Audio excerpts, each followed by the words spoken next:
porquinhos, o Bob, Walt Disney e o Pedrinho. O Bob é chegado no cigarrinho do capeta. Sua casa é de palha e passa o dia na trompeta. O Walt Disney é favelado, tem um barraco de madeira, e graças ao Bolsa Família não trampou a vida inteira. O Pedrinho é diferente, design de interiores. Sua casa é de tijolo e limpa a bunda com flores. Até aí tudo bem, até aí tá normal, mas eles devem engrenado pó pro lobo mau. Dono do puteiro, rei da boca de fumo, come chapeuzinho e seu primeiro nome é Bruno. Bruno é o caralho, meu nome é Lobo. Bom, me chama assim de novo e vai beijar o meu pão. O lobo foi cobrar o Bob na casa de palheiro. Chegando exclamou: abra aí, seu maconheiro. O Bob não abriu porque tava chapadão. O lobo ficou puto e sacou seu 38ão.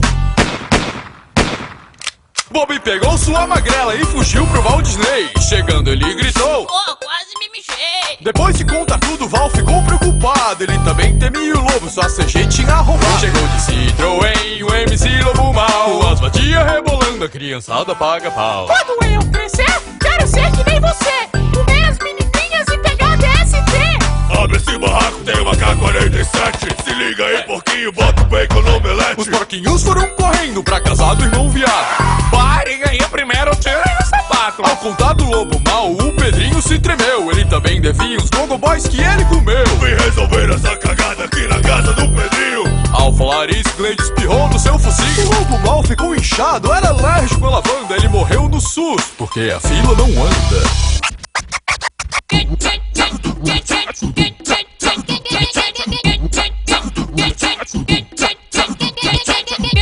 tem medo do lobo mau?